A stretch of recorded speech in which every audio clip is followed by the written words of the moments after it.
Hello friends, welcome to our channel study from basics.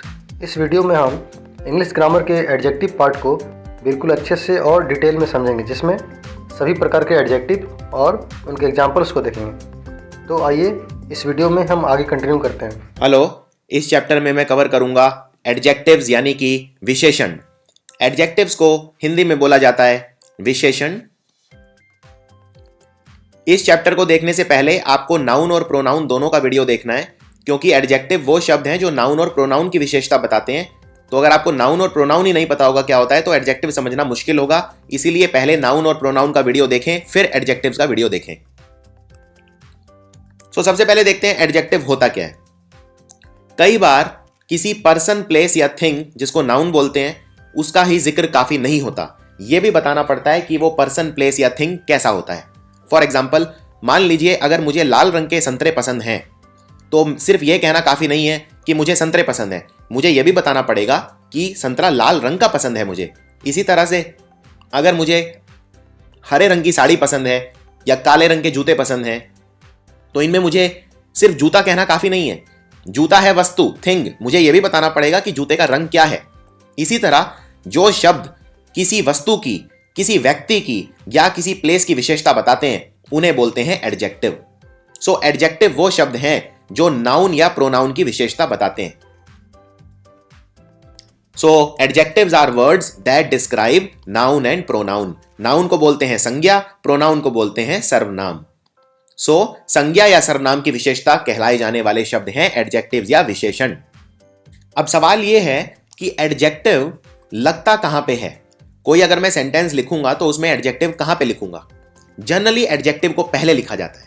Generally, ऐसा कोई fix rule नहीं है, लेकिन 99% केस में एडजेक्टिव पहले लिखा जाता है।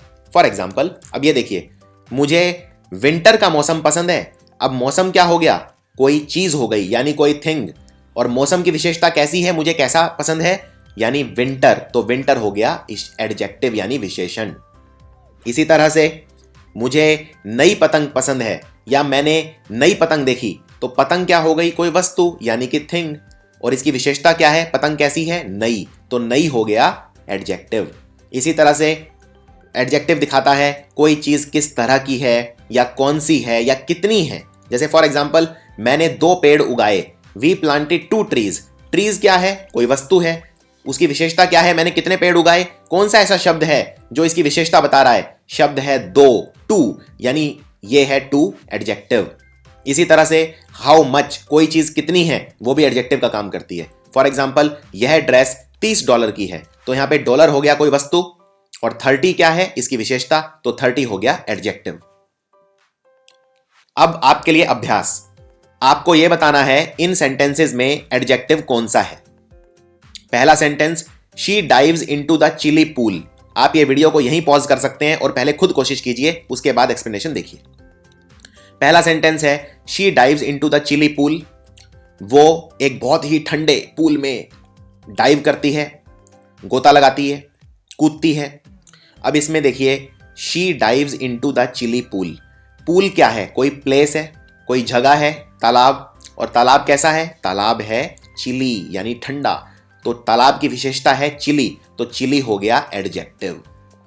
अगला sentence, Angela takes an old towel to swim meets for good luck. Angela एक पुराना टॉवल लेके जाती है जब वो स्विमिंग करने जाती है, इससे वो ये मानती है कि उसको गुड लक आएगा। ठीक है, तो इसमें टावल, टावल कोई वस्तु है, यानी टावल हो गया नाउन, कोई वस्तु। और टावल की विशेषता क्या है, वो पुराना है, तो पुराना शब्द हो गया ओल्ड एडजेक्टिव, क्योंकि नाउन और प्रोनाउन की विशेषता जो बताता है वो होता है एडजेक्टिव। आगे बढ़ते हैं, वो गुड लक, लक क्या हो गया, भाग्य, कोई चीज है भाग्य, यानी वस्तु, यानी थिंग, यानी नाउन। और भाग्य कैसा, गुड, तो गुड हो गया एडजेक्टिव। आखिरी वाला है, Angela wins a blue ribbon for first place. Angela ने एक ब्लू रिबन जीता जब उसका पहला स्थान आया तब, तो रिबन हो गया कोई वस्तु और ब्लू हो गई उसकी विशेषता, तो ब्लू हो गया एडजेक्टिव। इसी तरह प्लेस, फर्स्ट प्लेस आई तो प्लेस हो गई कोई वस्तु और फर्स्ट हो गया उसका विशेषण। ये हैं आंसर्स। ज्यादातर एडजेक्टिव जो हैं वो पहले लगते हैं, जैसा मैंने बताया, नाउन या प्रोनाउन जिसको वो डिस्क्राइब कर रहे हैं उसके पहले लगेंगे। लेकिन बाद में भी कई बार लगाए जा सकते हैं, ऐसा कोई जरूरी नहीं है कि हमेशा पहले लगेंगे। फॉर एग्जाम्पल, अब देखिए इस सेंटेंस को, the eager and excited players took the field, यानी कि जो प्लेयर थे वो ईगर थे यानी आतुर थे, और उत्तेजित थे यानी एक्साइटेड थे। सो ईगर और एक्साइटेड प्लेयर्स, यहां पे प्लेयर्स क्या है, कोई पर्सन है, तो पर्सन है यानी कि पर्सन, प्लेस और थिंग नाउन होते हैं, यानी प्लेयर्स हो गए नाउन, और नाउन की विशेषता क्या है कि वो ईगर और एक्साइटेड थे, तो ईगर और एक्साइटेड हो गया एडजेक्टिव। आप इसको बाद में भी लिख सकते हैं, आप ये भी बोल सकते हैं the players comma eager and excited comma took the field, यानी ये ईगर और एक्साइटेड भी यहां प्लेयर्स को ही डिस्क्राइब कर रहा है, प्लेयर्स की ही विशेषता बता रहा है, इस सेंटेंस में ये गलत नहीं है। लेकिन जनरली हम जब एडजेक्टिव्स को बाद में लगाते हैं तो कॉमा लगा के हम सेपरेट कर देते हैं। अब इनमें सेंटेंस में पहचानिए कि एडजेक्टिव कौन सा है और इसमें कहां कहां लगाए। अब पहले वाला सेंटेंस है आई लाइक ब्लू स्कर्ट, मुझे ब्लू स्कर्ट पसंद है, तो स्कर्ट क्या है, कोई चीज हो गई, वस्तु, थिंग यानी नाउन, और ब्लू हो गई उसकी विशेषता, तो ब्लू हो गया एडजेक्टिव। यानी यहां पे एडजेक्टिव नाउन के पहले लगाए, जिसको वो डिस्क्राइब कर रहा है जिस चीज को, उसके पहले लगाए। लेकिन ये वाला सेंटेंस देखिए, शी इज फैट, वो मोटी है, तो इसमें फैट शब्द किसके लिए आया है, शी के लिए आया है, तो शी इज फैट, और शी क्या है, प्रोनाउन, तो ठीक है, नाउन और प्रोनाउन की विशेषता बताते हैं एडजेक्टिव, तो शी की विशेषता बता रहा है फैट, यानी फैट है एडजेक्टिव। देखने वाली बात यह है कि यहां पे एडजेक्टिव शी के बाद में लगाए, पहले नहीं लगा, यानी ज्यादातर टाइम तो यस पहले लगता है, लेकिन बाद में भी लगाया जा सकता है। अगर हम एडजेक्टिव को बाद में लगाते हैं तो उसे बोलते हैं प्रेडिकेट एडजेक्टिव, जो हम बाद में लगाते हैं। For example, the students were happy, अब यहां पे स्टूडेंट्स के पर्सन हो गए यानी नाउन हो गए, और नाउन की विशेषता क्या है, स्टूडेंट्स कैसे थे, स्टूडेंट्स हैप्पी थे, यानी द स्टूडेंट्स वर हैप्पी में हैप्पी हो गया एडजेक्टिव, और ये स्टूडेंट्स के बाद में लगा है। ऐसा नहीं है अंग्रेजी भाषा में कि कोई शब्द एडजेक्टिव होता है या कोई शब्द नाउन होता है या कोई शब्द विशेषण या कारक या कंजंक्शन, सब कुछ सेंटेंस के ऊपर डिपेंड करता है। अगर एक सेंटेंस में सेम शब्द नाउन का भी काम कर सकता है और सेम शब्द एडजेक्टिव का भी काम कर सकता है। फॉर एग्जाम्पल, अब ये देखिए, मैं हॉलीवुड में रहता हूं, आई लिव इन हॉलीवुड, यहां पे हॉलीवुड क्या है, शब्द, मैं हॉलीवुड में रहता हूं यानी हॉलीवुड किसी जगह का नाम है, यानी आई लिव इन हॉलीवुड, यानी ये प्लेस है, प्लेस है तो मतलब इसमें ये नाउन का काम कर रहा है। लेकिन अगर मैं बोलता हूं कि मैं हॉलीवुड की पिक्चरें देखता हूं, यानी आई एंजॉय हॉलीवुड मूवीज, अब यहां पे हॉलीवुड कोई जगह नहीं है, हॉलीवुड एक तरह की मूवीज हैं, और मूवीज क्या है, मूवीज कोई थिंग है, कोई वस्तु है, यानी मूवीज हो गया नाउन, और हॉलीवुड बता रहा है मूवीज की विशेषता, यानी हॉलीवुड हो गया एडजेक्टिव। यानी कि सेम शब्द एक सेंटेंस में नाउन का काम कर रहा है, दूसरे सेंटेंस में एडजेक्टिव का काम कर रहा है। अब सबसे पहले एक एक करके हम सारे एडजेक्टिव को डिटेल में देखेंगे, एग्जाम में आने वाले क्वेश्चंस देखेंगे, और बहुत ही डिटेल में, बहुत ही कंसेप्ट्स के साथ हम कोशिश करेंगे कि विशेषण या एडजेक्टिव्स को समझें। सबसे पहले देखते हैं नंबर्स। नंबर्स भी हम एडजेक्टिव्स की तरह यूज करते हैं, हम देख चुके हैं, क्योंकि नंबर भी किसी ना चीज की तरह विशेषता बताते हैं। फॉर एग्जाम्पल, अगर मैं बोलता हूं कि मैंने एक संतरा खाया, तो संतरे की विशेषता क्या है कि वो एक था, तो एक हो गया एडजेक्टिव। राज ने 112 मील गाड़ी चलाई, तो 112 मील की विशेषता बता रहा है, यानी 112 हो गया एडजेक्टिव। उसे 2 घंटे लगे जाने में, तो घंटे क्या हो गए, कोई थिंग हो गया, और 2 हो गया उसका एडजेक्टिव। अब एक इंपॉर्टेंट चीज, हमारे पास जब नंबर्स में बोलता हूं तो नंबर 2 तरह के होते हैं, एक होता है कार्डिनल नंबर और एक होता है ऑर्डिनल नंबर। कार्डिनल नंबर वो होता है जैसे 1 2 3, यानी 1 2 3 4, जो नॉर्मल गिनती होती है उसे बोलते हैं कार्डिनल नंबर। लेकिन अगर मैं 1 बोलूं तो कार्डिनल, और अगर मैं बोलूं फर्स्ट, 1 से बनता है फर्स्ट, तो फर्स्ट हो गया ऑर्डिनल नंबर। 2 से बनता है सेकंड, यानी पहला, दूसरा, तीसरा, चौथा, पांचवा, छठा, सातवां, ये सब है ऑर्डिनल नंबर। और 1 2 3 4 5 6 नॉर्मल जो काउंटिंग होती है वो है कार्डिनल नंबर। और इनको इस्तेमाल कैसे करते हैं इस पे नजर डालते हैं। अब ये सेंटेंस देखिए और बताइए कि क्या इसमें कोई गलती है। पहला सेंटेंस है, अपना किताब का पन्ना 9वें पेज पर खोलो, so open your book on page 9th। और दूसरा है, वो 6ठी कक्षा में पढ़ती है, she studies in 6th class. अब देखिए यहां पे ये जो 9th है ये ऑर्डिनल नंबर है, और ऑर्डिनल नंबर नाउन के पहले लगता है, और ऑर्डिनल नंबर नाउन के पहले लगता है, यानी ये सेंटेंस गलत है। इसको ठीक करने के दो तरीके हैं। या तो आप बोलिए open your book on 9th page, 9th को पेज के पहले लगाइए, या फिर बोलिए open your book on page 9। ये दो तरीके हैं। यानी रूल ये है, ऑर्डिनल नंबर जब लगेगा तो हमेशा नाउन के पहले लगेगा, और कार्डिनल नंबर जब लगेगा तो हमेशा नाउन के बाद में लगेगा। इसी तरह से दूसरा सेंटेंस देखते हैं, she studies in 6th class. अब 6 क्या है यहां पे? Cardinal number. Cardinal number noun के बाद में लगता है। तो इस सेंटेंस को ठीक करने के दो तरीके हैं। या तो बोलिए शी स्टडीज इन क्लास 6, या बोलिए she studies in 6th class. अब सबसे इंपॉर्टेंट पार्ट पे आते हैं, विशेषण के, एडजेक्टिव के। किसी भी एडजेक्टिव की 3 डिग्री होती हैं, जिन्हें बोलते हैं फर्स्ट डिग्री, सेकंड डिग्री और थर्ड डिग्री। फर्स्ट डिग्री को बोलते हैं पॉजिटिव डिग्री। पॉजिटिव डिग्री हम यूज करते हैं किसी भी एडजेक्टिव की जो नॉर्मल फॉर्म होती है वो पॉजिटिव डिग्री होती है। ये किसी भी नाउन या प्रोनाउन को डिस्क्राइब करती है। दूसरी डिग्री होती है कंपैरेटिव डिग्री। कंपैरेटिव डिग्री नाम से ही पता चल रहा है, ये कंपैरिजन के लिए यूज होती है। जब हम दो व्यक्तियों को या दो वस्तुओं को आपस में कंपेयर करते हैं तब हम यूज करते हैं कंपैरेटिव डिग्री। और तीसरी होती है सुपरलेटिव डिग्री। सुपरलेटिव डिग्री में भी हम कंपेयर करते हैं, लेकिन 2 से ज्यादा चीजों को कंपेयर करते हैं, उसको बोलते हैं सुपरलेटिव डिग्री। जैसे फॉर एग्जांपल अगर आप बोलेंगे गुड, बेटर, बेस्ट, तो गुड हो गया पॉजिटिव डिग्री यानी फर्स्ट डिग्री, बेटर हो गया कंपैरेटिव डिग्री, और बेस्ट हो गया थर्ड डिग्री यानी सुपरलेटिव डिग्री। इसी तरह से कोई भी सेंटेंस, कोई भी एडजेक्टिव आप 3 भागों में बांट सकते हैं। फॉर एग्जांपल लंबा, उससे लंबा, सबसे लंबा, यानी tall, taller, tallest, smart, smarter, smartest, cute, cuter, cutest, wise, wisest. इस तरह से आप किसी की भी पॉजिटिव, कंपैरेटिव और सुपरलेटिव डिग्री बना सकते हैं। सबसे पहले हम बात करते हैं कंपैरिजन की। ये हैं 3 डिग्री। जैसे आपको बोलना है प्रेटी, प्रेटी मतलब खूबसूरत, तो उससे खूबसूरत प्रेटियर, और सबसे खूबसूरत प्रेटिएस्ट। न्यू, नया, उससे नया न्यूअर, सबसे नया न्यूएस्ट। तो ये है बीच वाली कंपैरेटिव यानी सेकंड डिग्री, और ये है थर्ड डिग्री यानी सुपरलेटिव डिग्री, और ये है फर्स्ट डिग्री यानी पॉजिटिव डिग्री। अब रूल्स पे आते हैं। देखिए, पॉजिटिव, कंपैरेटिव और सुपरलेटिव डिग्री बनाते कैसे हैं ये भी पता होना चाहिए। मान लीजिए अगर मैं बोलता हूं स्मार्ट, तो स्मार्ट की दूसरी डिग्री कौन सी हो जाएगी? स्मार्टर, और तीसरी हो जाएगी स्मार्टेस्ट। यानी कि पॉजिटिव डिग्री में कुछ भी नहीं लगता, सिर्फ शब्द लगता है। सुपरलेटिव डिग्री में EST लग जाता है, और सेकंड डिग्री में ER लग जाता है। जनरली ये रूल फॉलो होता है।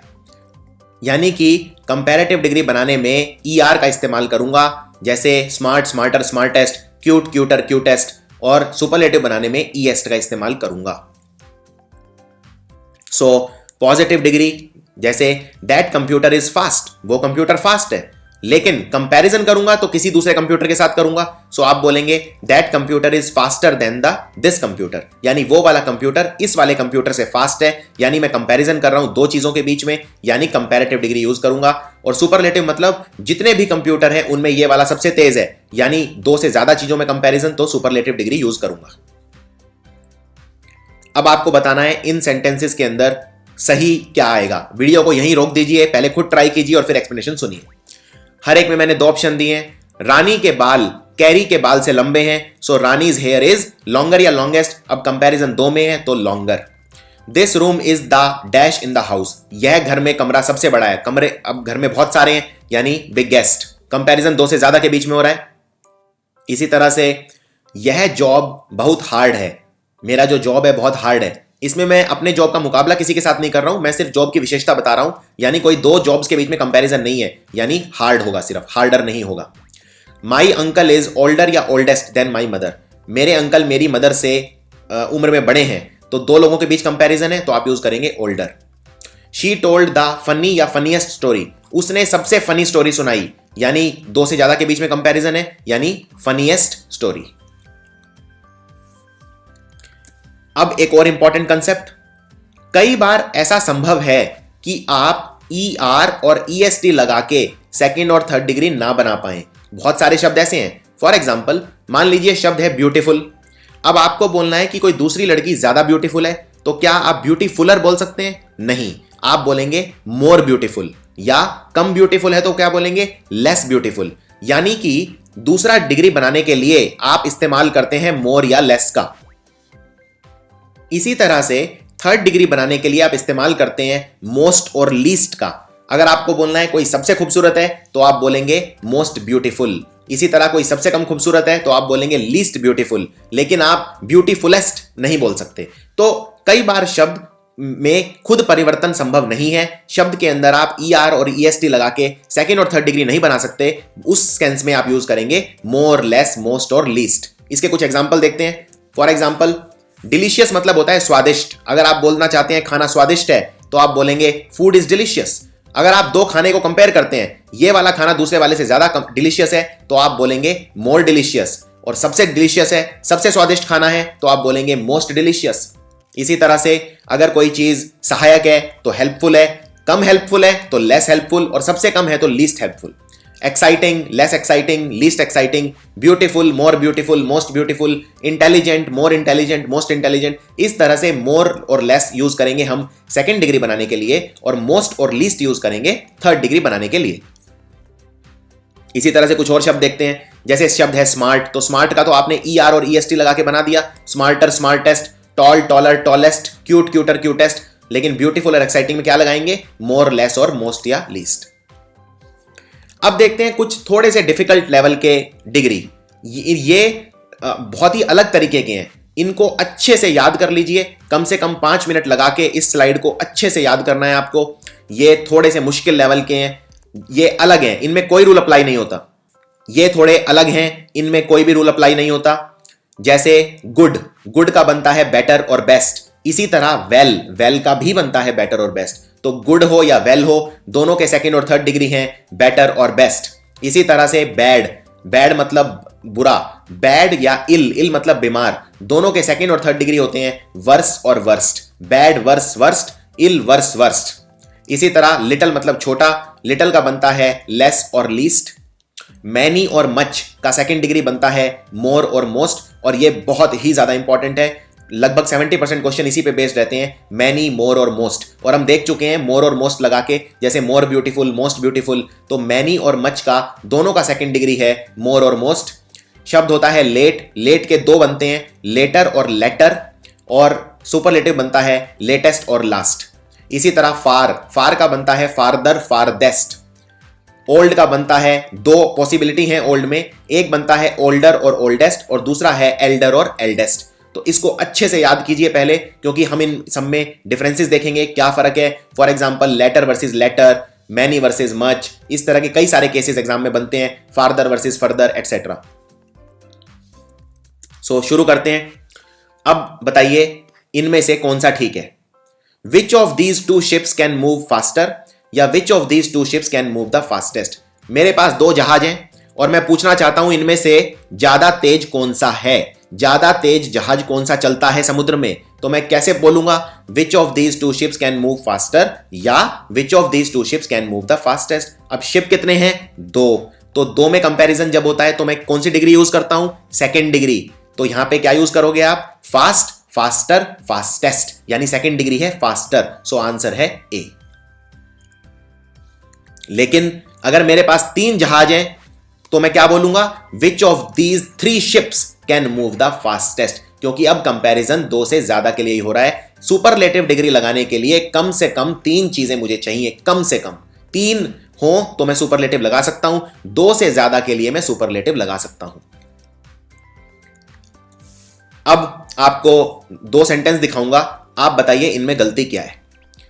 वो दुनिया की सबसे खूबसूरत लड़की है, she is most beautiful girl in the world.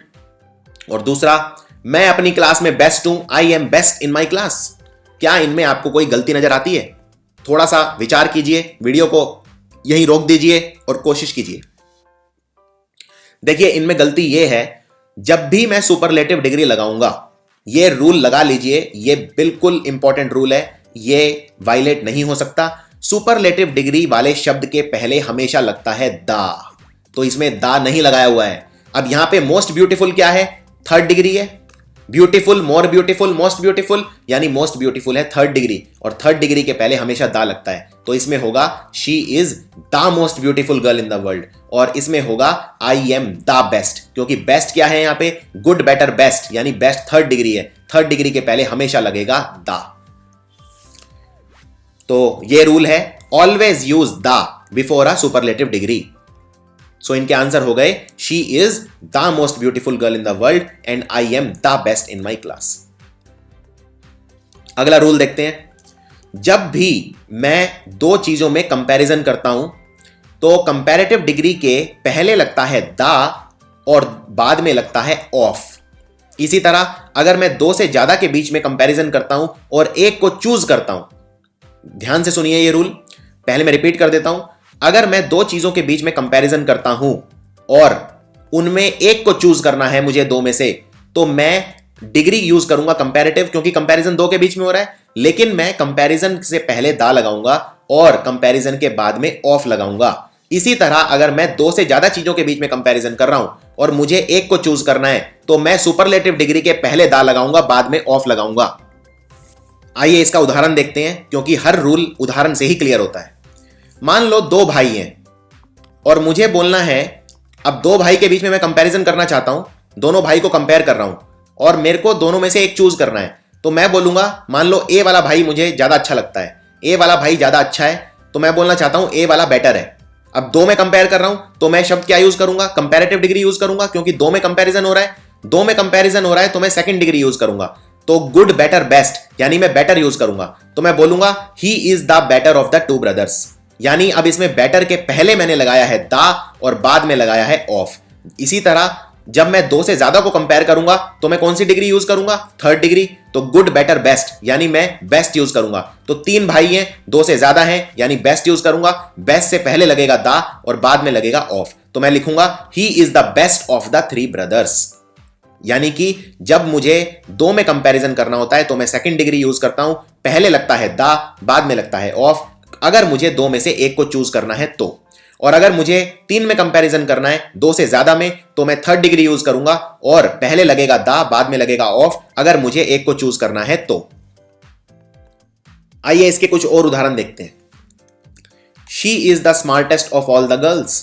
कक्षा में जितनी भी लड़कियां हैं वो सबसे स्मार्ट है। अब कक्षा में बहुत सारी लड़कियां हैं, यानी मैं थर्ड डिग्री यूज करूंगा, तो थर्ड डिग्री क्या बन गया, स्मार्ट, स्मार्टर, स्मार्टेस्ट। तो मैं यूज करूंगा स्मार्टेस्ट। स्मार्टेस्ट से पहले लगा है द, बाद में लगा है ऑफ, क्योंकि मैंने जितनी भी गर्ल्स हैं उनमें से एक को सिलेक्ट करा है, एक को चूज करा है।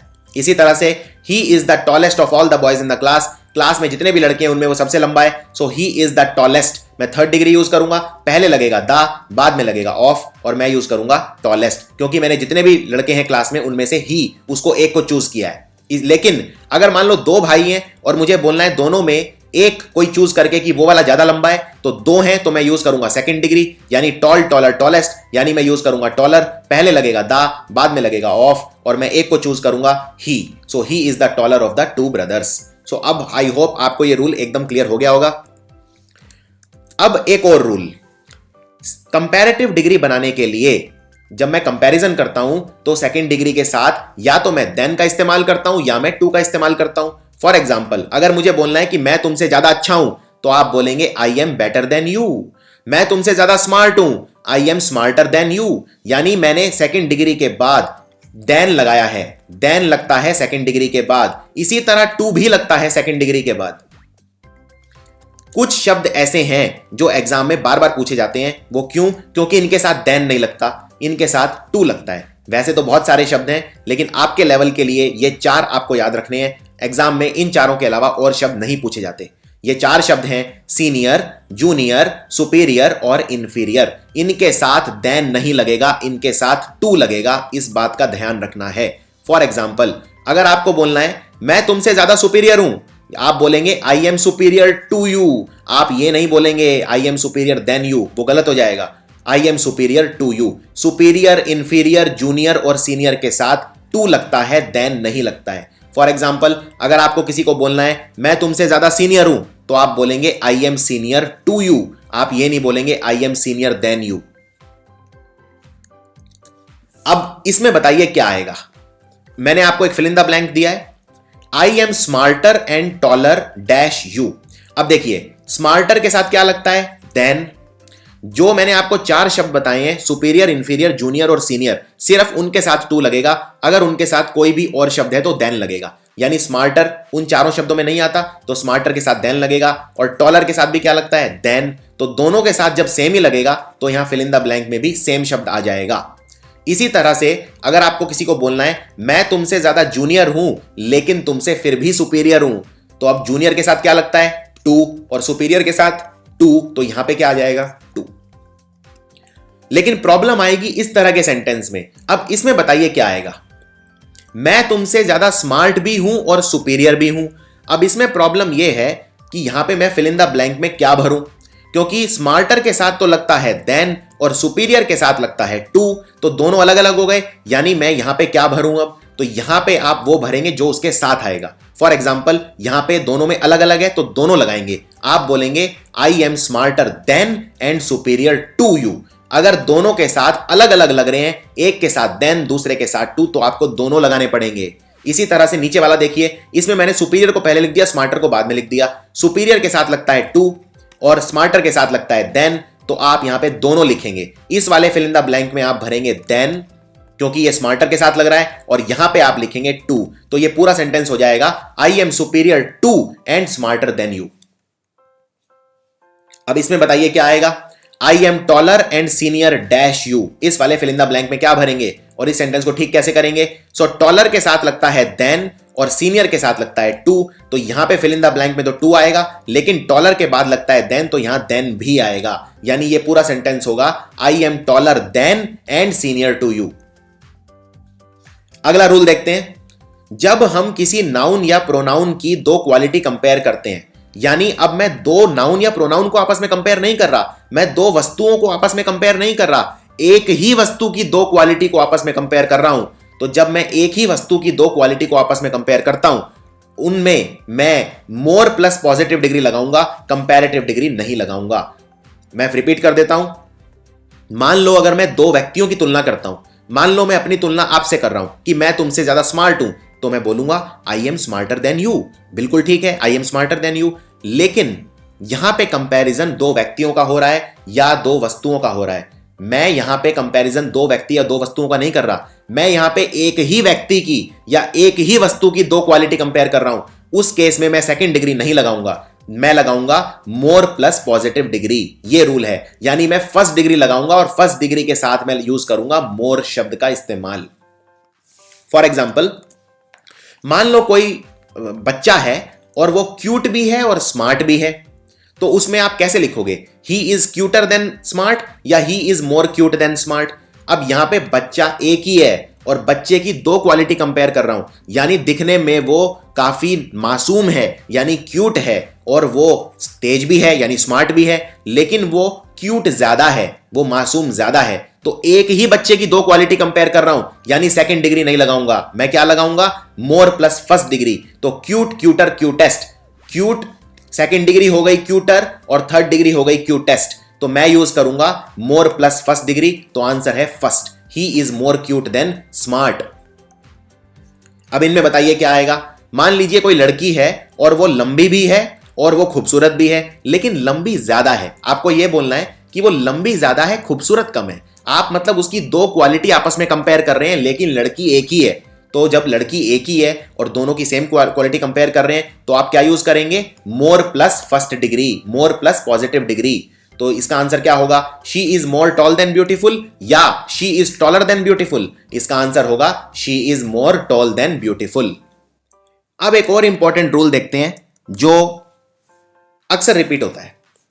अगर हम एक ही व्यक्ति की तुलना करते हैं दो अलग अलग जगह पे या दो अलग अलग टाइम पे, यानी मैं उसी व्यक्ति को उसके आप से ही कंपेयर कर रहा हूं लेकिन दो अलग अलग टाइम पे, तो भी मैं मोर प्लस पॉजिटिव डिग्री यूज करूंगा, कंपैरेटिव डिग्री यूज नहीं करूंगा। उदाहरण के तौर पे आज मैं ज्यादा स्मार्ट हूं जितना मैं 10 साल पहले था। अब इसमें मैं अपनी तुलना अपने आप से कर रहा हूं, मैं अपनी तुलना किसी और व्यक्ति से नहीं कर रहा हूं, इसलिए मैं कंपैरेटिव डिग्री यूज नहीं करूंगा। मैं यूज करूंगा मोर प्लस फर्स्ट डिग्री यानी मोर प्लस पॉजिटिव डिग्री। मैं क्योंकि अपनी तुलना अपने आप से ही कर रहा हूं, मैं जो 10 साल पहले स्मार्ट था और जो मैं आज स्मार्ट हूं उसमें फर्क है। आज मैं ज्यादा स्मार्ट हूं जितना मैं 10 साल पहले था। सो आप क्या बोलेंगे, I am smarter now than I was 10 years back, या I am more smart now than I was 10 years back? तो मैं अपनी तुलना अपने आप से ही कर रहा हूं, दो व्यक्तियों से नहीं कर रहा, यानी सेकंड डिग्री यूज नहीं करूंगा, मैं यूज करूंगा फर्स्ट डिग्री, लेकिन साथ में यूज करूंगा मोर। तो आंसर है I am more smart now than I was 10 years back. चलिए आपके लिए एक अभ्यास, बताइए इनमें से कौन सा ठीक है। I am lonelier in India than I was in USA, या I am more lonely in India than I was in USA? मैं इंडिया में ज्यादा लोनली, ज्यादा अकेलापन फील करता हूं अमेरिका के मुकाबले। तो क्या आंसर होगा? अब इसमें मैं दो अलग अलग जगह पे हूं, लेकिन तुलना मैं अपनी ही कर रहा हूं।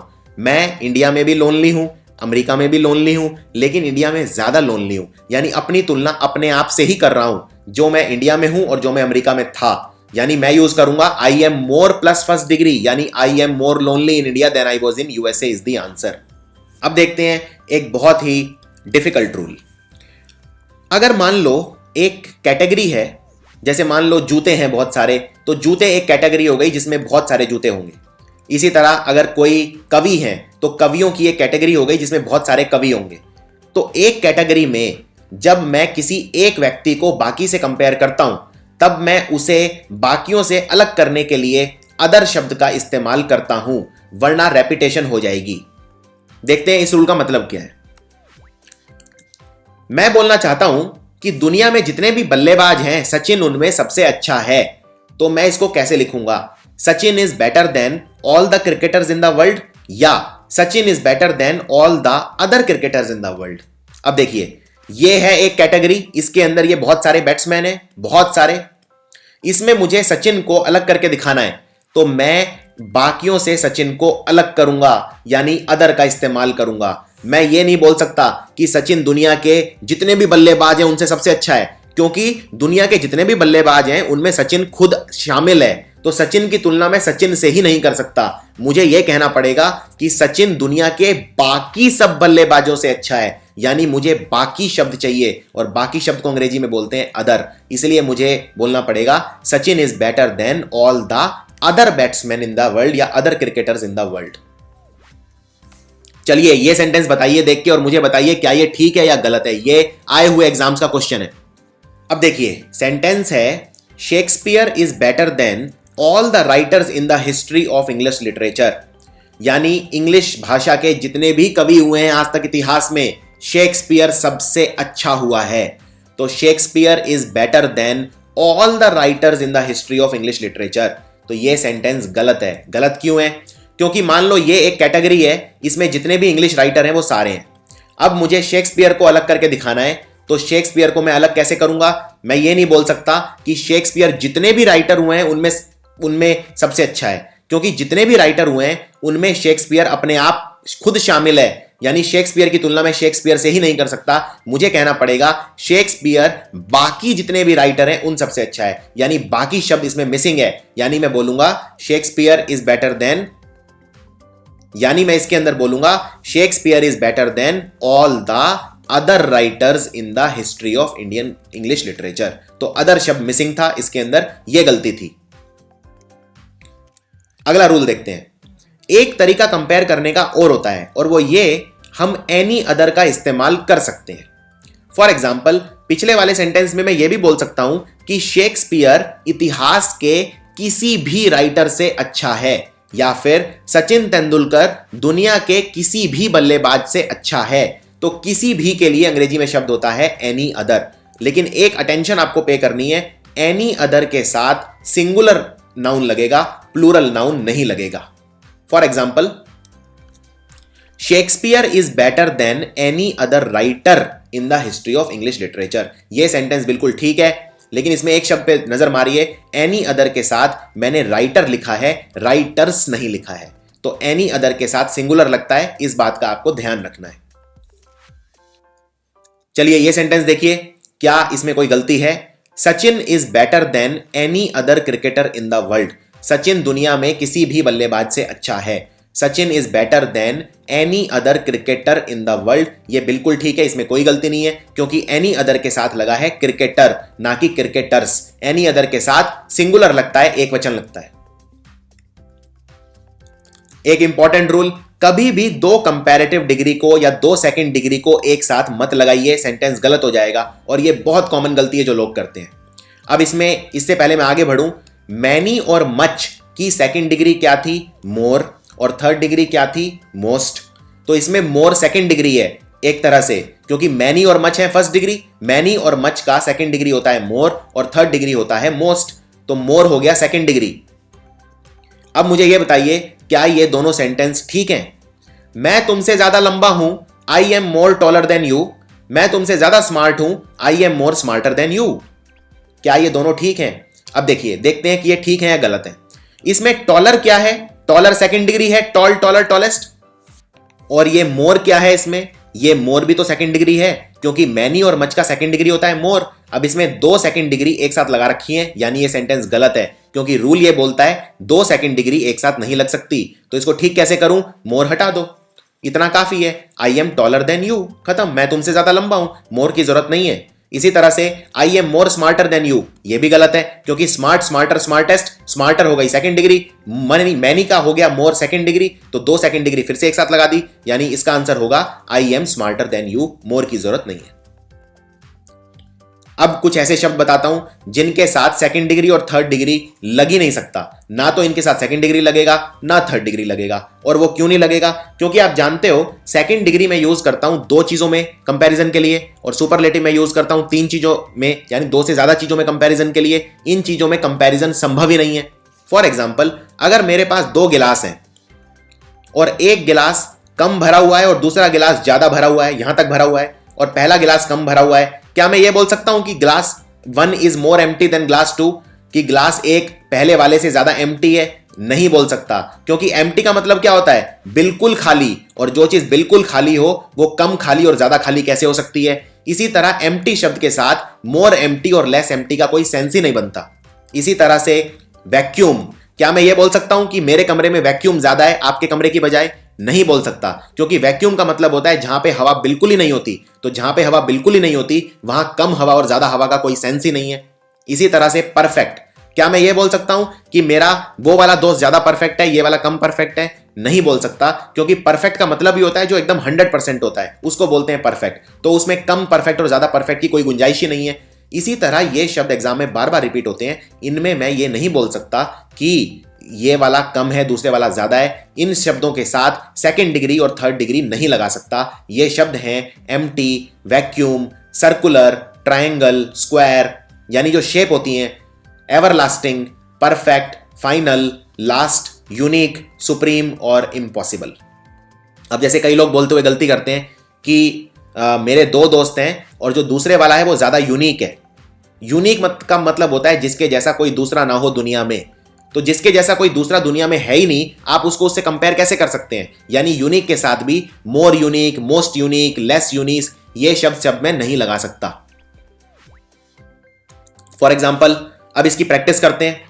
आई am more perfect than Ramesh, मैं रमेश से ज्यादा परफेक्ट हूं। क्या ये ठीक है? ये बिल्कुल गलत सेंटेंस है। मोर परफेक्ट, लेस परफेक्ट कुछ होता ही नहीं है। अगला sentence, good deeds are more everlasting than bad deeds.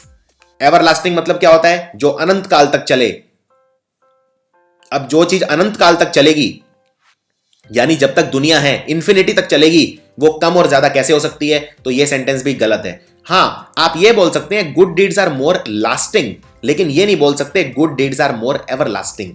Lasting का मतलब होता है जो चीज एक सीमित समय के लिए चलती है। मान लो आपके पास दो साबुन है, ये साबुन एक है और ये साबुन दो है, और साबुन एक ज्यादा लंबे समय तक काम करता है, तो आप ये बोल सकते हैं कि soap 1 is more lasting than soap 2, पर आप ये नहीं बोल सकते कि soap 1 is more everlasting than soap 2। इसी तरह से ये कहना भी गलत है कि my garden is more circular than your garden. मेरा गार्डन ज्यादा सर्कुलर है, आपका गार्डन कम सर्कुलर है। कोई सेंस नहीं बनता, क्योंकि सर्कल की एक ही शेप होती है, उसमें कम सर्कुलर और ज्यादा सर्कुलर कुछ नहीं होता। तो ये सेंटेंस भी गलत है। इस तरह से सेंटेंस करेक्शन जब आप करें तो आपको बहुत केयरफुल रहना है इसके अंदर।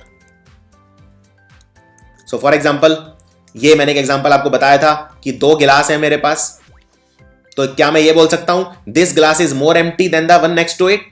नहीं बोल सकता। मोर एम्प्टी, लेस एम्प्टी कुछ होता ही नहीं है। एम्प्टी का मतलब होता है जिसके अंदर कुछ भी नहीं होता। अब देखते हैं एक बहुत इंपॉर्टेंट रूल। जब मैं एडजेक्टिव्स को, विशेषण को ज्वाइन करता हूं आपस में कंजंक्शन से, कंजंक्शन मतलब संयोजक, जैसे एंड, बट, ये सारे जो शब्द हैं ये कंजंक्शन होते हैं जो दो सेंटेंस जोड़ने में मदद करते हैं। जब मैं एडजेक्टिव्स को कंजंक्शन से ज्वाइन करता हूं तो दोनों एडजेक्टिव सेम डिग्री के अंदर होने चाहिए अगर वो एक ही नाउन और प्रोनाउन को डिस्क्राइब कर रहे हैं तो। फॉर एग्जाम्पल ये सेंटेंस देखिए, इसमें बताइए कौन सा ठीक है। नेहरू जो थे वो सबसे ज्यादा चतुर थे और सबसे ज्यादा नोबल थे, यानी अच्छे आदमी थे। अब इसके अंदर मैंने दो क्वालिटी बताई है नेहरू की, यानी मैं नेहरू एक ही पर्सन की दो क्वालिटी बता रहा हूं, यानी मैं एक ही नाउन या प्रोनाउन को कंपेयर कर रहा हूं। दो क्वालिटी हैं, so when two qualities of the same person describe कर रही हैं ओनली वन नाउन या प्रोनाउन। और यहां पे नेहरू है, नेहरू क्या है, किसी का नाम यानी नाउन, तो नेहरू नाउन है। और नाउन की दो क्वालिटी क्या है, नेहरू जी क्या थे, एक तो वाइजेस्ट थे, सबसे ज्यादा चतुर थे, और दूसरे नोबल, सबसे नोबल थे। अब इसमें बीच में लगा है एंड, दो क्वालिटीज के बीच में कंजंक्शन लगा है। कंजंक्शन मतलब जो दो शब्दों को जोड़ता है, दो सेंटेंस को जोड़ता है। तो जब दो सेंटेंस को जोड़ने के लिए मैं कंजंक्शन का इस्तेमाल करूंगा, दो एडजेक्टिव्स को जोड़ने के लिए कंजंक्शन का इस्तेमाल करूंगा, तो दोनों सेम डिग्री में होंगे। तो आप ये नहीं बोल सकते Nehru was the wisest and नोबलर of all, क्योंकि वाइजेस्ट कौन सा डिग्री है, वाइज, वाइजर, वाइजेस्ट, यानी थर्ड डिग्री है, जिसमें ईएसटी लगा होता है वो थर्ड डिग्री होता है। और नोबलर कौन सा डिग्री है, noble, nobler, noblest, nobler second degree है, जिसके अंदर ईआर लगता है वो सेकंड डिग्री है। तो एक थर्ड डिग्री और सेकंड डिग्री को मैं बीच में एंड से नहीं जोड़ सकता, दोनों सेकंड डिग्री होनी चाहिए या दोनों थर्ड डिग्री होनी चाहिए अगर बीच में एंड लगा है तो इसमें आप कैसे बोलेंगे, आप बोलेंगे Nehru was the wisest and the noblest of all, क्योंकि नोबलेस्ट कर दिया यानी अब नोबलेस्ट भी थर्ड डिग्री हो गई, दो थर्ड डिग्री को मैं बीच में सेम वर्ड से जोड़ सकता हूं। चलिए अब ये बताइए इस सेंटेंस में क्या गलती है। She is prettier and amusing than he is, यानी वो उस लड़के से ज्यादा खूबसूरत है और ज्यादा हंसी मजाक करने वाली लड़की है, यानी अम्यूजिंग है, एंटरटेनिंग है। अब इसमें मैंने बीच में एक लड़की की दो क्वालिटी बताई है कि वो प्रेटी है और अम्यूजिंग है, और दोनों के बीच में एंड लगाया है। एंड लगाया है मतलब दोनों क्वालिटी सेम डिग्री में होनी चाहिए। अब प्रेटियर कौन सी डिग्री है, प्रेटी, प्रेटियर, प्रेटिएस्ट, यानी ईआर लगाए, यानी ये सेकंड डिग्री है। और अम्यूजिंग कौन सी डिग्री है, अम्यूजिंग तो फर्स्ट डिग्री है, क्योंकि अम्यूजिंग का बनता है अम्यूजिंग, मोर अम्यूजिंग, मोस्ट अम्यूजिंग। तो एक सेकंड डिग्री और एक फर्स्ट डिग्री को मैं बीच में नहीं जोड़ सकता, एंड लगा के दोनों सेकंड डिग्री होनी चाहिए। तो इसको भी सेकंड डिग्री बना दीजिए, she is prettier and more amusing than he is. इसी तरह से ये देखिए, he is the best and honest person in the room, वो इस कमरे में सबसे ज्यादा बेस्ट है पर्सन और सबसे ईमानदार भी है। तो यहां पे बेस्ट कौन सी डिग्री है, third degree, good, better, best, third degree, और ऑनेस्ट कौन सी डिग्री है, फर्स्ट डिग्री, क्योंकि honest, more honest, most honest. तो यहां पे मैं कैसे ठीक करूंगा, यहां पे मैं लिखूंगा ही is the best and the most honest person in the room. इस फर्स्ट डिग्री को भी मुझे कन्वर्ट करना पड़ेगा थर्ड डिग्री में, क्योंकि बीच में आया है एंड। अब कुछ इंपॉर्टेंट चीजों पर नजर डालते हैं। सबसे पहले देखते हैं फारदर और फर्दर में क्या डिफरेंस होता है। ये दो शब्द बिल्कुल एक जैसे दिखते हैं देखने में, लेकिन इनमें जमीन और आसमान का फर्क है। देखिए, फारदर शब्द बना फार से, और फार का मतलब क्या होता है अंग्रेजी में, फार मतलब होता है दूर, यानी मेरा घर बहुत दूर है, my house is very far, far मतलब दूर, फार से बना फारदर। यानी जब फिजिकल डिस्टेंस की बात होती है 10 किलोमीटर, 20 किलोमीटर, 25 किलोमीटर, तो मैं यूज करूंगा फारदर और फारदेस्ट। लेकिन फर्दर का इस्तेमाल मैं करता हूं यह दिखाने के लिए कि कोई चीज जरूरत से ज्यादा है या एक्स्ट्रा है, या ये टाइम को रेफर कर रही है या अमाउंट को रेफर कर रही है। इसको मैं कंपैरेटिव फॉर्म में यूज करता हूं फार की, जिसका मतलब होता है मच। इसको उदाहरण के तौर पे देखते हैं। मान लो दो घर हैं, ये मेरा घर है जहां मैं रहता हूं, और ये घर है घर ए, और ये घर है घर बी। ये मेरे पड़ोसियों के घर हैं, घर ए और घर बी। इनमें ज्यादा दूर कौन सा है मेरे घर से, ये वाला घर बी है, ये ज्यादा दूर है। तो मैं बोलूंगा या मान लीजिए घर ए वाला ज्यादा दूर है, ये वाला घर ए है, ये वाला बी मान लेते हैं। सो ये वाला ए वाला घर ज्यादा दूर है, सो मैं बोलूंगा house A is farther from my house than house B, क्योंकि फिजिकल डिस्टेंस की बात हो रही है। मान लो ये जो ए वाला घर है ये 20 किलोमीटर दूर है और ये बी वाला घर 10 किलोमीटर दूर है, तो मैं बोलूंगा हाउस ए इज फारदर, क्योंकि मैं फिजिकल डिस्टेंस की बात कर रहा हूं, दूरी की बात कर रहा हूं। लेकिन इस सेंटेंस के अंदर क्या आएगा, अगर मैं बोलता हूं शेयर मार्केट आज और ज्यादा गिर गई, तो मैं क्या ये बोलूंगा शेयर मार्केट फेल फर्दर या फारदर। अब मैं बोलना चाह रहा हूं शेयर मार्केट और ज्यादा गिर गई, यानी एडिशनली, यानी पहले से ज्यादा, यानी किसी चीज की डिग्री दिखा रहा हूं, तो मैं यूज करूंगा फर्दर, ना कि फार्दर। तो मैं बोलूंगा share market fell further and closed below 2000 points for the first time this week. इसी तरह अगर मुझे बोलना है कि मैं आपसे आगे बात करता हूं या बाद में बात करता हूं, यानी कि हम अभी जो बात हुई है उसको आगे बढ़ाएंगे, यानी एडिशनल बात आगे करेंगे, तो आप क्या बोलेंगे? We will discuss this matter with you further. इसमें आप फार्दर नहीं बोलेंगे, फार्दर सिर्फ डिस्टेंस दिखाता है, बाकी हर जगह आप फर्दर का इस्तेमाल करेंगे। चलिए अब आपके लिए एक अभ्यास, बताइए इसमें क्या आएगा। He said that he is an expert but nothing could be farther या फर्दर फ्रॉम द ट्रुथ। वो मुझे कहता है कि वो एक एक्सपर्ट है, लेकिन मैं जानता हूं यह चीज सत्य से और दूर नहीं हो सकती।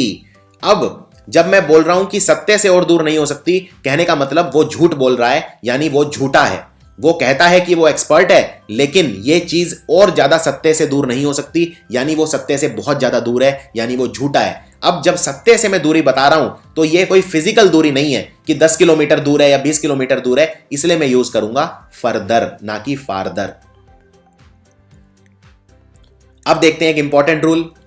जब भी किसी एडजेक्टिव के आगे दा लगा देते हैं तो वो प्लूरल काउंटेबल नाउन बन जाता है, यानी कैटेगरी बन जाता है।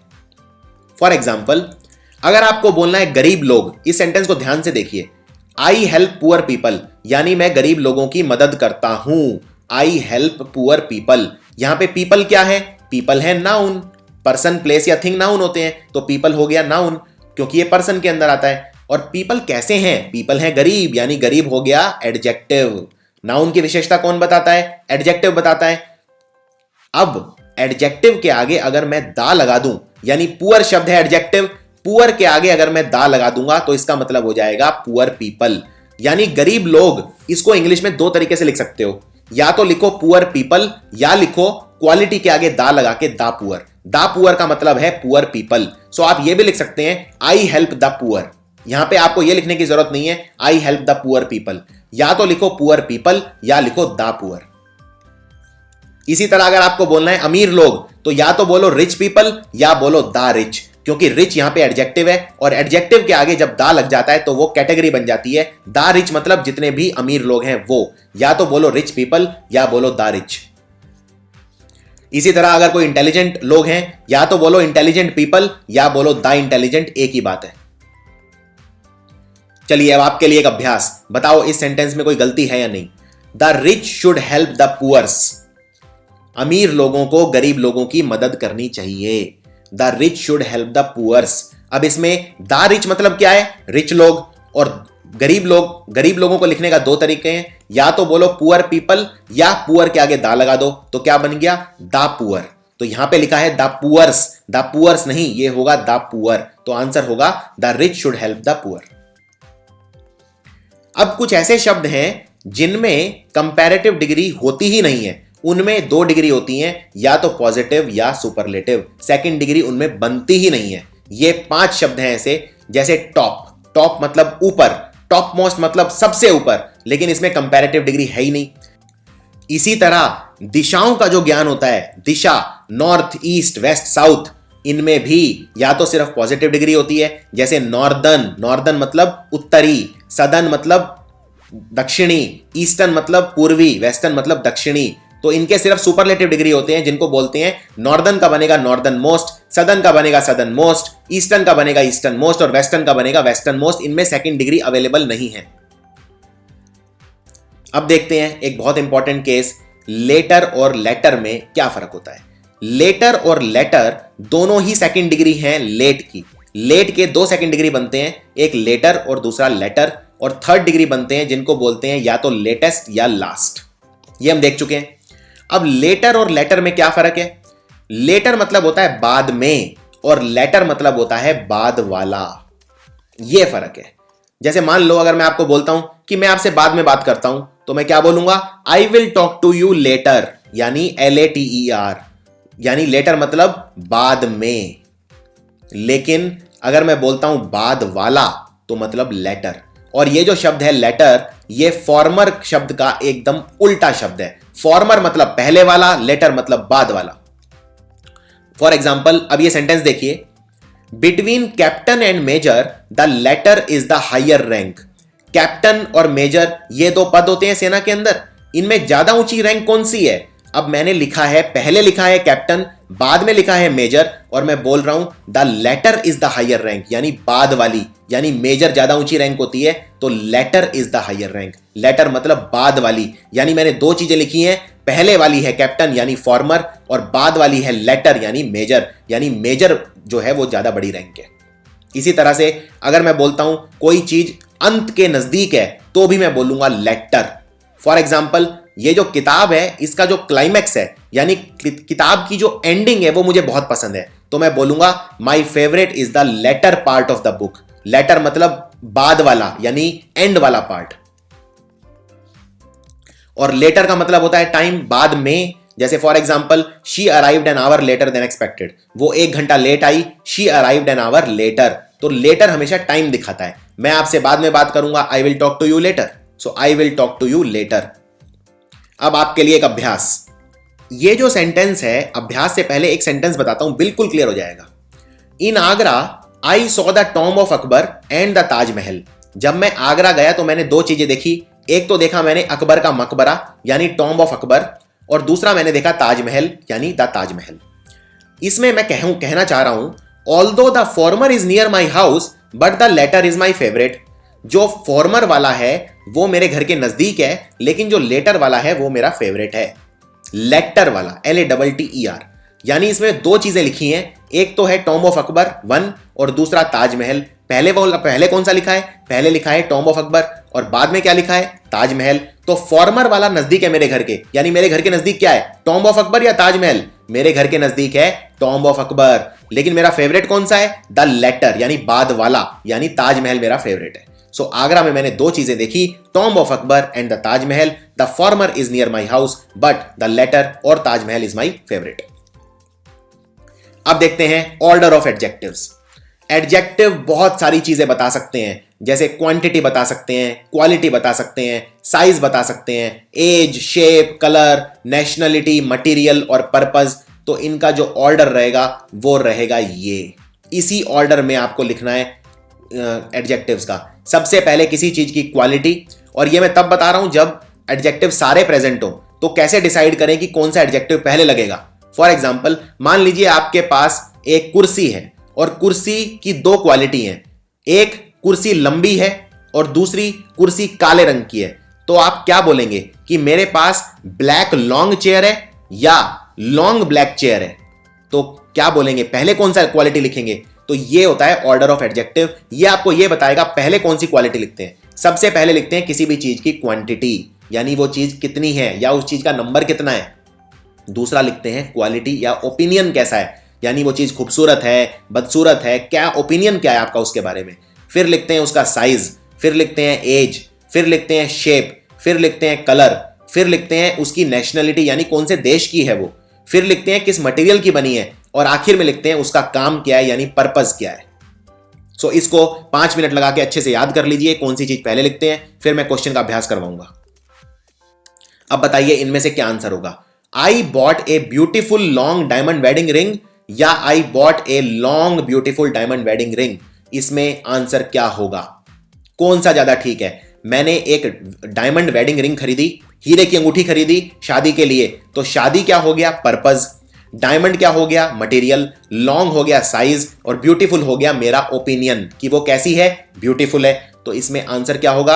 आप ये ऑर्डर देख के आंसर डिसाइड कर सकते हैं। पहले आप क्या भरेंगे, ओपिनियन या साइज? तो पहले हमेशा ओपिनियन आता है कि कोई चीज कैसी है, तो आंसर होगा I bought a beautiful long diamond wedding ring, क्योंकि पहले हमेशा ओपिनियन आता है, फिर आता है साइज, और फिर आता है मटेरियल, फिर आता है पर्पस। तो इसमें आप कोई भी सेंटेंस इस तरह से बता सकते हैं। फॉर एग्जाम्पल ये अभ्यास कीजिए, एक चक्कू मेरी टेबल पे है और चक्कू की 2 क्वालिटी है। चक्कू लंबा है, बहुत बड़ा है, बिग है, और पैना है यानी शार्प है। तो आप कैसे लिखेंगे? अ बिग शार्प नाइफ या a sharp big knife is kept on the table. तो पहले क्या आता है? पहले आता है ओपिनियन यानी क्वालिटी। पहले ओपिनियन और क्वालिटी आती है। तो चक्कू की क्वालिटी कैसी है कि वो पैना है, और फिर आता है साइज। तो आंसर होगा a sharp big knife is kept on the table. अब देखते हैं एल्डर और ओल्डर में क्या फर्क होता है।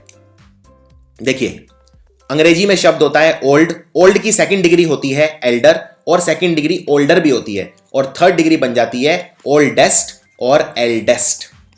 तो सेकंड डिग्री एल्डर और ओल्डर बनी है और सेम शब्द की बनी है, यानी दोनों में फर्क तो जरूर होगा। तो क्या फर्क है? दोनों का मतलब होता है एज में ज्यादा, एल्डर भी और ओल्डर भी, लेकिन दोनों में बहुत ज्यादा फर्क है। और वो फर्क क्या है देखते हैं। देखिए, एल्डर मतलब होता है जब हम सिर्फ ह्यूमन बींग्स की बात करते हैं, जब हम मैन वुमेन यानी ह्यूमन बींग्स की बात करते हैं तो एल्डर लगाते हैं, और जनरल सेंस में हम लगाते हैं ओल्डर। एल्डर का मतलब होता है जब कोई बहुत ज्यादा उम्र में बड़ा होता है और वो सम्मान के भी लायक होता है। ओल्डर हम जनरली यूज करते हैं ये दिखाने के लिए कि कोई चीज उम्र में ज्यादा है बस। और एल्डर का इस्तेमाल हम सिर्फ ह्यूमन बींग के लिए करते हैं, ये आपको याद रखना है। ओल्डर का इस्तेमाल हम ह्यूमन बींग के लिए भी कर सकते हैं और बाकी चीजों के लिए भी कर सकते हैं। एक और डिफरेंस, एल्डर के साथ लगता है टू और ओल्डर के साथ लगता है देन। ये एक इंपॉर्टेंट डिफरेंस है।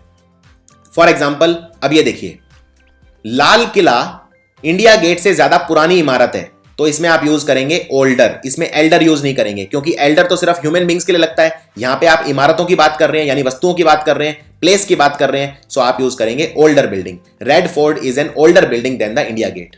इसी तरह से अगर आप मुझसे उम्र में बड़े हैं तो मैं बोलूंगा you are elder to me, क्योंकि ह्यूमन बींग्स के लिए बात हो रही है, हम दोनों ह्यूमन बींग्स हैं, और एल्डर के साथ लगता है टू। सो आप ये बोलेंगे you are older than me या you are elder to me. Elder के साथ लगता है टू, ओल्डर के साथ लगता है देन। इसी तरह he is older than I am, वो मुझसे ज्यादा बड़ा है उम्र में, he is older than I am, या he is elder to me, दोनों ठीक है। लेकिन यह कहना गलत है he is elder than I am. Elder के साथ देन नहीं लगता, एल्डर के साथ टू लगता है। इसके अलावा एक और एल्डर का इस्तेमाल होता है। एल्डर यह दिखाता है कि कोई एज में काफी ओल्ड है, और अगर वो ओल्ड है तो वो सम्मान का अधिकारी है, यानी वो एक अचीवमेंट है उसका, वो पर्सन की पोजीशन दिखाता है एल्डर। फॉर एग्जाम्पल, वो सुप्रीम कोर्ट का सबसे एल्डर मेंबर है, सो आप बोलेंगे he is an elder member of the supreme court, यानी वो सम्मान के लायक है। इसमें आप ये नहीं बोल सकते he is an older member of the supreme court. अगर आप बोलते हैं he is an older member of the supreme court, मतलब वो सुप्रीम कोर्ट का कोई पुराना मेंबर है। ये नहीं दिखाएगा कि वो सुप्रीम कोर्ट का बहुत ऊंचा मेंबर है, वो सिर्फ दिखाएगा कि वो पुराना है। तो ओल्डर का इस्तेमाल हम जनरली कोई चीज सिर्फ ये दिखाने के लिए करते हैं कि कोई चीज पुरानी है। जैसे लाल किले की इमारत ज्यादा पुरानी है, लेकिन यह जरूरी नहीं है कि लाल किले की इमारत सबसे उत्तम है। तो एल्डर का इस्तेमाल जो करते हैं जनरली उत्तम के सेंस में करते हैं। For example, senator Smith is an elder statesman having served over 30 years. Senator Smith 3 साल से समाज सेवा कर रहे हैं, यानी वो एक एल्डर स्टेट्समैन है, यानी सम्मान के अधिकारी हैं। इसी तरह से the Elder officer was honoured by his younger counter parts. जो एल्डर ऑफिसर था, जो सीनियर ऑफिसर था, उसे उसके जो यंग लोग थे उन्होंने सम्मानित किया। द एल्डर ऑफिसर यूज करेंगे, द ओल्डर ऑफिसर यूज नहीं करेंगे। अब देखते हैं गुड और वेल में क्या फर्क है। देखिए, गुड का मतलब भी होता है अच्छा और वेल का मतलब भी होता है अच्छा, और गुड का बनता है good, better, best, second degree और थर्ड डिग्री, और वेल का भी बनता है बेटर और बेस्ट, सेकंड डिग्री और थर्ड डिग्री। तो फर्क क्या है दोनों में? दोनों का मतलब होता है अच्छा। आप मान लीजिए बहुत अच्छा खेल रहे हैं, तो आप क्या बोलेंगे? मान लीजिए सचिन तेंदुलकर बहुत अच्छा खेल रहा है, तो आप क्या बोलेंगे? सचिन इज प्लेइंग गुड या सचिन इज प्लेइंग वेल, या दोनों ठीक है। तो देखते हैं कौन सा आएगा। इसके लिए मैं आपको एक गोल्डन रूल बताता हूं, गुड और वेल में डिफरेंस कैसे करते हैं। गुड आता है संज्ञा के साथ और वेल आता है क्रिया के साथ, यानी वर्ब के साथ। सो ये है रूल, गुड आता है नाउन के साथ। फॉर एग्जाम्पल, मुझे अच्छे लोग पसंद हैं, I like good people. People क्या है? कोई पर्सन है, पर्सन मतलब नाउन, पर्सन, प्लेस या thing. So I like good people, good adjective का काम करता है नाउन के साथ। लेकिन वेल आता है वर्ब के साथ और एडवर्ब का काम करता है। For example, he is playing well, इसमें ये वेल किसके लिए है? Is playing. इज प्लेइंग मतलब वो अच्छा खेल रहा है, खेल रहा है यानी कोई काम कर रहा है, यानी कोई क्रिया हो रही है। क्रिया मतलब वर्ब, तो वर्ब के साथ आएगा वेल। आप ये नहीं बोल सकते ही इज प्लेइंग गुड। चलिए ये बताइए अब इसमें क्या आएगा। ही प्लेज एज गुड या वेल एज ही कुड। वो उतना अच्छा खेला जितना अच्छा खेल सकता था। He plays as good as या he played as well as. अब वो बहुत अच्छा खेला, यानी खेला मतलब क्रिया हुई, यानी वर्ब, वर्ब के साथ आएगा वेल। सो आप लिखेंगे he played as well as he could. एक बात और, जब भी दो एज लगते हैं, दोनों एज के बीच में हमेशा 1 डिग्री यूज करोगे, आप पॉजिटिव डिग्री यूज करोगे, कोई और डिग्री यूज नहीं करोगे। फॉर एग्जाम्पल ये सेंटेंस देखो, बताओ क्या इसमें कोई गलती है? I will do this project as best as I can. मैं ये प्रोजेक्ट उतना अच्छा करूंगा जितना अच्छा कर सकता हूं। I will do this project as best as I can. तो ये गलत है, क्योंकि दो एज के बीच में इन्होंने लिखा है बेस्ट, और बेस्ट कौन सा डिग्री है? 3rd degree. लेकिन दो एज के बीच में कौन सा डिग्री आता है? 1st degree. तो बेस्ट का 1st डिग्री क्या है? बेस्ट का 1st डिग्री होता है या तो गुड या वेल, क्योंकि good better best, well better best. अब आपको बस ये डिसाइड करना है कि गुड आएगा कि वेल आएगा। तो गुड आएगा कि वेल आएगा, ये कैसे डिसाइड करोगे? ये काम मैं उतना अच्छा करूंगा जितना अच्छा कर सकता हूं, यानी मैं कुछ करने की बात कर रहा हूं, यानी क्रिया की बात कर रहा हूं, वर्ब की बात कर रहा हूं, और वर्ब के साथ क्या आता है? वेल। यानी यहां पे आएगा I will do this project as well as I can.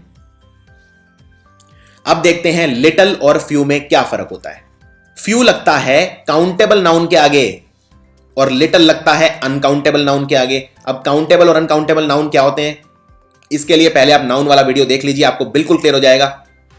Countable noun वो होते हैं जिन्हें हम गिन सकते हैं, उनके आगे लगेगा फ्यू, और लिटिल लगेगा अनकाउंटेबल के आगे जिन्हें हम नहीं गिन सकते। फॉर एग्जाम्पल, मेरे पास कुछ संतरे हैं। संतरों को तो मैं गिन सकता हूं कितने, तो संतरे के आगे क्या लगाऊंगा? फ्यू।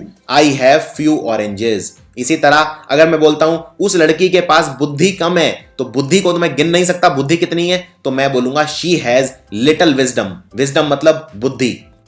इसी तरह से मान लीजिए आपने मुझसे कुछ पूछा कि क्या आपको इस चीज पर नॉलेज है, तो मैं कहूंगा नहीं, इस मुद्दे पर मुझे बिल्कुल नॉलेज नहीं है। तो मैं क्या बोलूंगा? I have little knowledge on this subject, क्योंकि नॉलेज एक ऐसी चीज है जिसे मैं गिन नहीं सकता, तो मैं बोलूंगा लिटिल नॉलेज, फ्यू नॉलेज नहीं बोलूंगा। फ्यू बोलूंगा काउंटेबल चीजों के आगे सिर्फ, और लिटिल बोलूंगा अनकाउंटेबल। ये डिफरेंस है लिटिल और फ्यू के बीच में। यही सेम डिफरेंस है मैनी और मच के बीच में। मैनी यूज होता है काउंटेबल चीजों के आगे जिन्हें मैं गिन सकता हूं, और मच यूज होता है अनकाउंटेबल नाउन्स के साथ। सो फॉर एग्जाम्पल, मेरे बहुत सारे दोस्त हैं, आई हैव मैनी फ्रेंड्स, क्योंकि मैं अपने फ्रेंड्स को गिन सकता हूं। लेकिन उसने मुझे बहुत ज्यादा आजादी दी काम करने की, तो मैं बोलूंगा she gave me much freedom, क्योंकि फ्रीडम एक ऐसी चीज है जिसे मैं गिन नहीं सकता। आजादी कितनी मुझे मिली है मैं गिन नहीं सकता, तो मैं बोलूंगा she gave me much freedom. चलिए एक सेंटेंस देखिए, वीडियो को यहीं रोक दीजिए और बताइए इसमें कोई गलती है या नहीं है। सेंटेंस का मतलब है आज मैं बहुत सारी चॉकलेट और बहुत सारा दूध खरीदूंगा। I will buy many chocolates and milk to get today. इसमें क्या गलती है? इसमें गलती यह है, चॉकलेट को तो मैं गिन सकता हूं, बिल्कुल ठीक है, तो मैंने लिख दिया मैनी चॉकलेट्स, पर मिल्क अनकाउंटेबल नाउन है, दूध को मैं गिन नहीं सकता कि 1 दूध, 2 दूध, 3 दूध। हाँ, 1 लीटर दूध बोल सकता हूं, 2 लीटर बोल सकता हूं, लेकिन दूध अपने आप में अनकाउंटेबल नाउन है, तो मैं ये बोलूंगा I will buy many chocolates and much milk today. इसी तरह शब्द होते हैं अ लॉट ऑफ या लॉट्स ऑफ। ये अनकाउंटेबल और काउंटेबल दोनों के लिए लग सकते हैं। या तो आप लिखिए अ लॉट ऑफ या लिखिए लॉट्स ऑफ, बात एक ही है। फॉर एग्जाम्पल, मेरे पास बहुत नॉलेज है, I have a lot of knowledge भी ठीक है, I have lots of knowledge भी ठीक है। इसी तरह से मेरे पास बहुत सारी कुर्सियां हैं, अब कुर्सियां तो काउंटेबल हैं, लेकिन फिर भी मैं यूज कर सकता हूं अ लॉट ऑफ। इसलिए इन शब्दों का इस्तेमाल बहुत ज्यादा किया जाता है, क्योंकि ये अनकाउंटेबल और काउंटेबल दोनों के साथ इस्तेमाल की जा सकती हैं बिना डरे। चलिए आपके लिए एक अभ्यास, इसमें बताइए क्या आएगा, मैनी आएगा कि मच आएगा? एज मैनी या much as 4 prime ministers of India have been elected from Rajya Sabha. Bharat के 4 प्रधानमंत्री ऐसे हैं जो राज्यसभा से प्रधानमंत्री बन चुके हैं। अब देखिए इसमें कितने प्रधानमंत्री हैं? 4, यानी मैंने गिन लिया, यानी ये काउंटेबल है। काउंटेबल के साथ क्या लगता है? मैनी। तो इसका आंसर होगा as many as 4 prime ministers of India have been elected from Rajya Sabha. So ये था पहला कंप्लीट चैप्टर एडजेक्टिव्स का। जैसा कि आप देख सकते हैं चैप्टर के अंदर डिग्रीज का इस्तेमाल बहुत ज्यादा किया जाता है। इसके अंदर 1st degree, 2nd degree, 3rd degree, इस पे आपको बहुत ज्यादा खास ध्यान देना है। और ये चैप्टर आपको तीसरे नंबर पे देखना है। सबसे पहले आपको देखना है नाउन, फिर देखना है प्रोनाउन, फिर देखना है एडजेक्टिव, फिर देखना है एडवर्ब, फिर देखना है प्रेपोजिशन और उसके बाद देखना है कंजंक्शन और सबसे आखिर में देखना है सब्जेक्ट वर्ब एग्रीमेंट। अगर आपने ये 7 चैप्टर कवर कर लिए तो आप ग्रामर में एकदम मास्टर हो जाएंगे, आपका 1 नंबर भी एग्जाम में नहीं कटे। ओके फ्रेंड्स, ये वीडियो आपको कैसी लगी कमेंट सेक्शन में ज़रूर बताएं। हमें आशा है कि ये वीडियो आपको ज़रूर पसंद आई होगी। सो प्लीज़ इसे लाइक करें और अपने ज़रूरतमंद दोस्तों के साथ ज़रूर शेयर करें। और अगर आप इस चैनल पर नए हैं तो चैनल को सब्सक्राइब करें और साथ ही बेल आइकन को भी प्रेस कर लें ताकि इस तरह के वीडियोज़ जब भी आए आपको नोटिफिकेशन मिल जाए। Thanks for watching.